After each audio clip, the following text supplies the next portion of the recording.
Hi there, people. Still getting installed here with my crystal pendant. I've got this lovely red and white agate here that I'm for some reason, I'm into the orange spectrum of stones. And of course, oh yes, I have got it right here. Ah, hallelujah. It's Aline. Good morning. Well, it's morning where I am, just past 10. And I have a an extra little Tummo update for you. I was kind of hoping to do a more extensive kind of an explanation. At this point, it's more like recording what's going on for me. It turns out that there's levels in Tummo, apparently. Why not? There's levels in everything.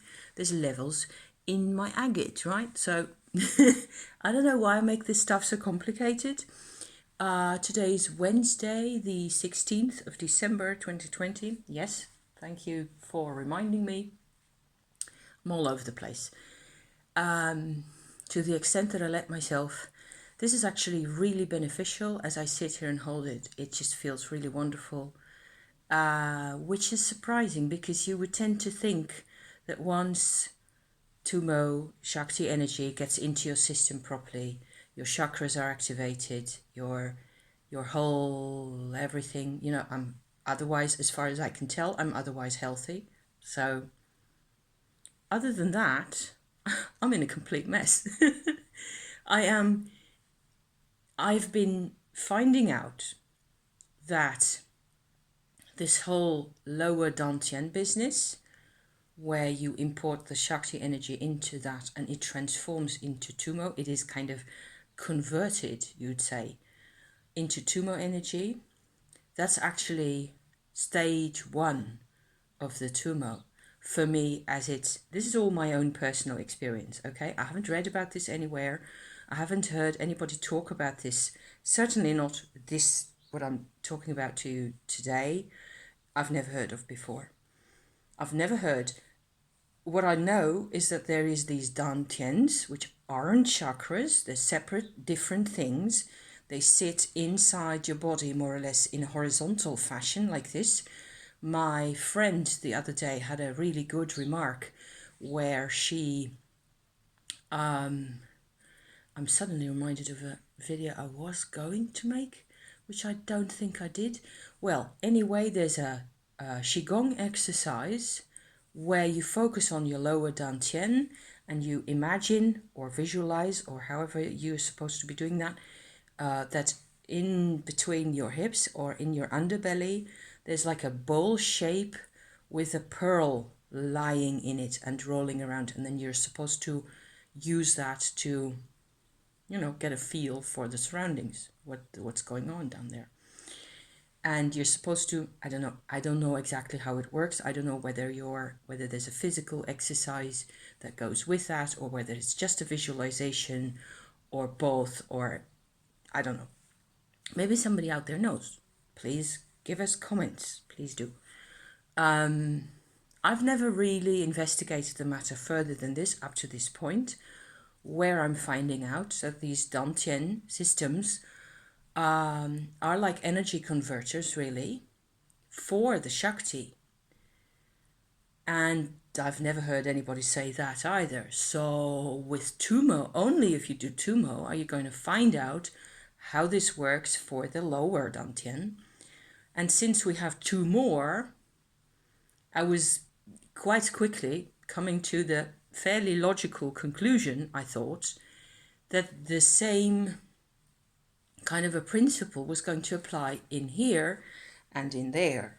Okay, so I'm here now myself, and I have managed to get another conversion going.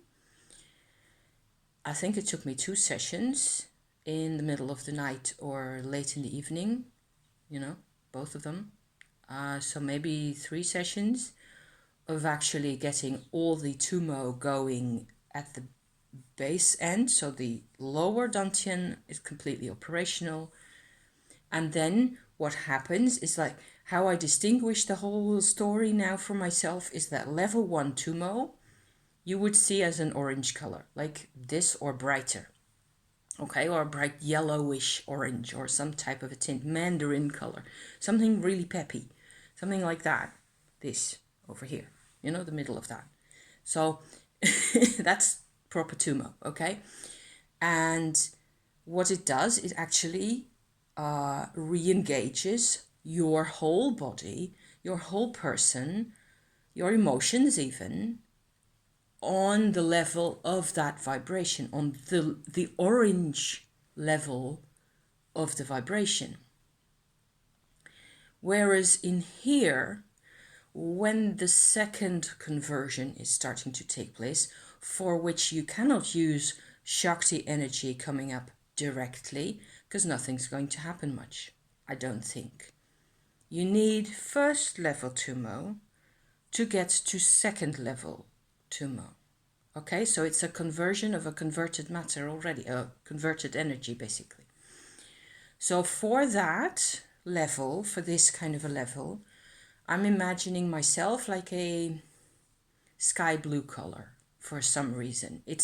I had thought of green tints first because green heart chakra color and that type of thing, you know, makes sense. It turns out it feels more like an intermediary, really warm blue tint. It's a kind of a, yeah, it's hard to tell. Nice color though. I like it very much. I've always been a huge, massive, crazy fan of all the chrysoprase, turquoise, aquamarine tints, you know, all that stuff. That's good in my book, you know. So there's a whole change going on using Tummo level 1 energy, basically, and having that enter into here. So what I've noticed, the other thing I've noticed is that I've been talking recently a lot about my checkpoints theory, where there's a couple of points in the lower back area, actually to the front of the spine in your, you know, lower back area, that are potential places where, spots where the Tummo or the Shakti energy at that point can be stopped or diverted. First checkpoint, I'm just going to remind everybody, for sake of the story here, first checkpoint is the base chakra, the root chakra itself. When we do not feel safe enough, basically in our surroundings, where we are in our lives, in our skins, that one will tend to shut down, or to close down, I should say, quite obviously, and you're not getting any Shakti energy. I can tell the difference really well when there's a subject on the telly that's upset me. I feel unsafe again. All my traumas, all the triggers are all there, you know, floop, and it's cling and no more joy. My life is gone bust. It's just really immediate. So I know now that's how it works. So I, you know, propel myself into a self-compassion type of a state of affairs. I put myself in a space where, okay, I can really see how this makes me feel. It was this, that, and the other. Sometimes it takes more time to unearth what exactly it was that upset me. Once I got a hold of it, all's well again. It just resettles. It's okay, you're in charge up there, you know what you're doing. We will let this happen again. And so that's at least the level I'm at the moment. So that's the first checkpoint. Second checkpoint has to do with the sexual drives in the underbelly. And the third checkpoint has to do with the, you know, female, in particular the female reproductive system, which is why I'm really glad I'm a female, because I can tell I have a really precise, detailed perspective down there, which I can also see in males, by the way. It's not like males don't have the same energetic vibrational makeup, because they do. Only they're, you know, the expression in the body is different, of course. So these checkpoints, I've looked at them and I've seen it like it's actually more or less constantly the same pattern emerging in a smaller or larger scale, where there is like a checkpoint, like a point of potential change of course for the Shakti, where there's a programming that has been decided for us to either feel unsafe or to have, a really sexually active life, or to have hormonal issues and reproduction, have children. All that takes up a lot of energy for a female, of course. So menstruation takes up a lot of energy. It has to have its own share of the Shakti that you have in your life, right? It's perfectly sensible. So each of those points is actually like a doorway or a portal to a next space, which I would say is really a warehouse for the Shakti. And when you get to Tummo, so the level 1 Tummo, your whole belly becomes the warehouse after the maybe checkpoint of the first Dantian. You might just as well look at it that way, okay? And then the heart area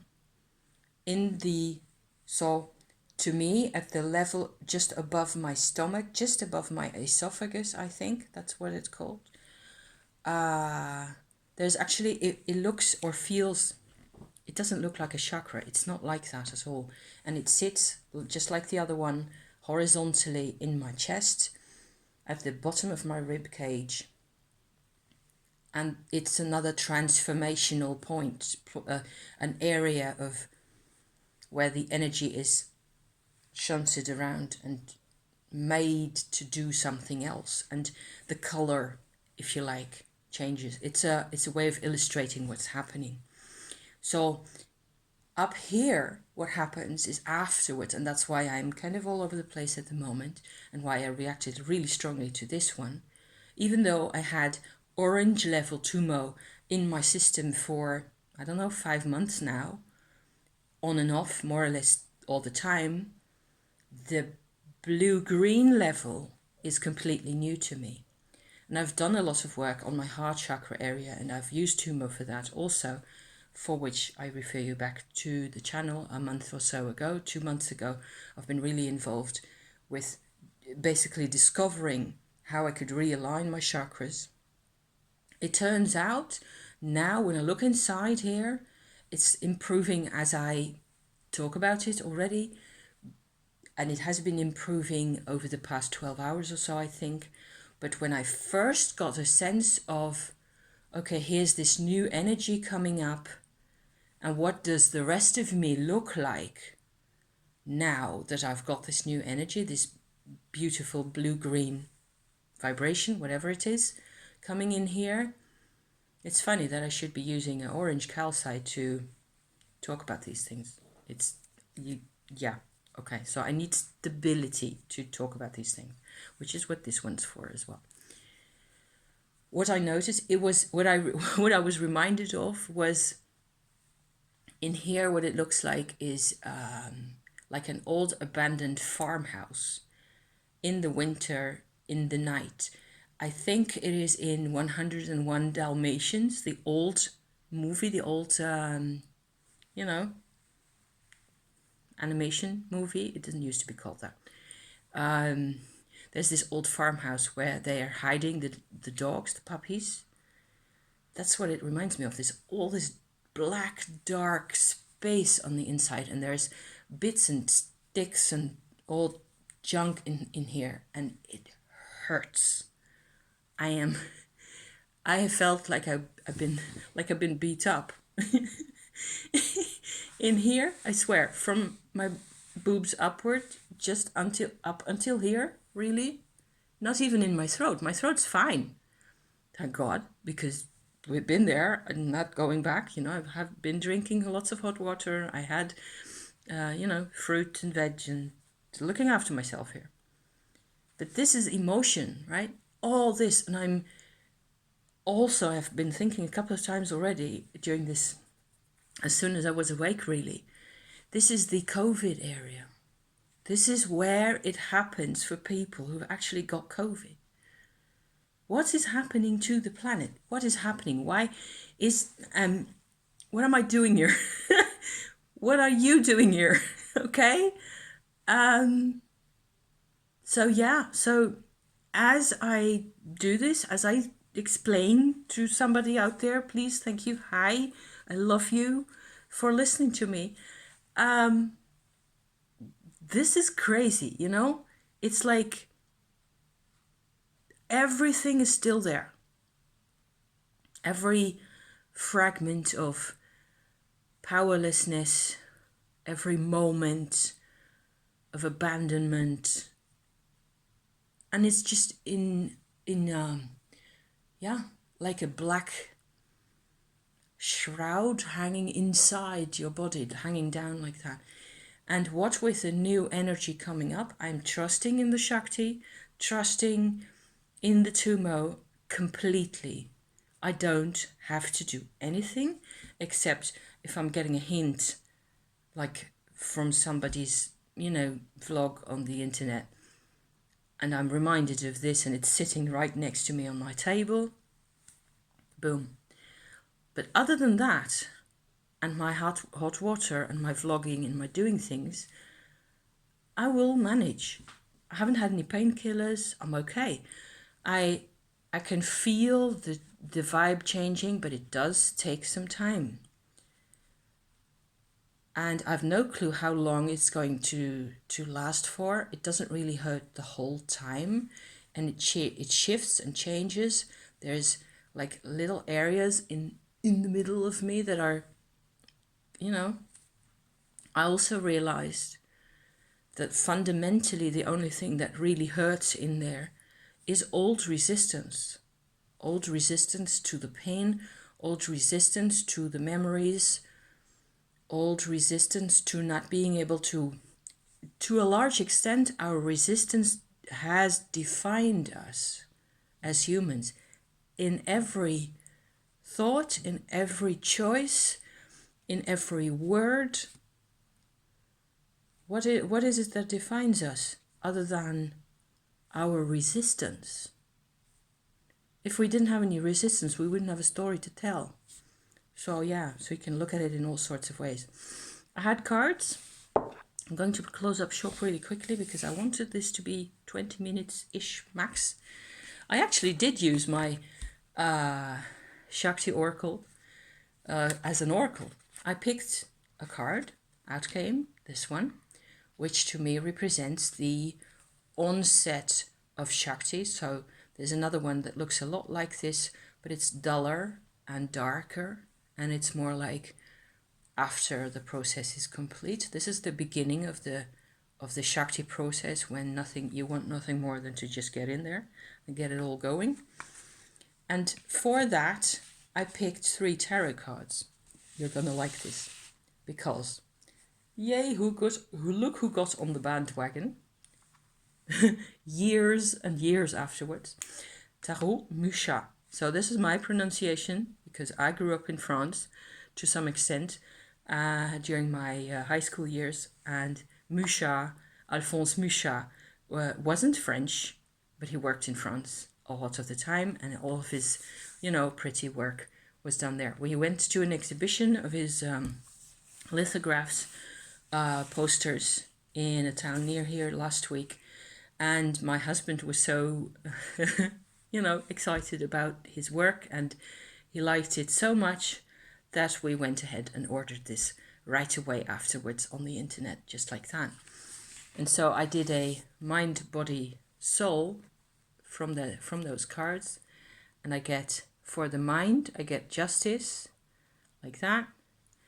For the body, I get the moon, which is like totally appropriate because PMS and all that. And for the soul, I get strength. So in connection to this, right, with this in the center, and then these 3 are the expressions that I'm having at the moment, which I just thought was absolutely extraordinary. Will you look? Isn't this the cutest,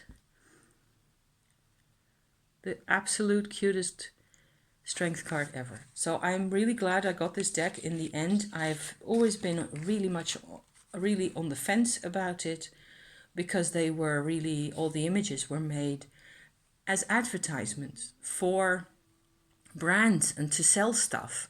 So I didn't really see the connection to tarot. Now I do, and I'm completely fine, and I feel completely blessed to have this deck in the house. And these cards will have to be edged at some point in a brownish tint or some other suitable color that we will. But we're in lockdown, so no more shops, no more getting markers and things. Either I've got it in the house now and I can do the job, or maybe it will just have to wait. So there we go. I have, this is my little Tummo Witchy check-in for now. I will go to the market first of all, get me shoppings, and then go on spinning for a bit, and we'll see where we get from there. Okay. And all's well. I mean, it really is. But I have to keep an eye on what's going on in the cobwebs in there, because I'm not going to burst into tears every 5 minutes. It's not happening. Thank you so much for watching. Thank you so much for being there where you are. And just hang in there, and we will... there's always a new year coming, right? So we'll see where we get from there. Thank you. See you then. Bye-bye.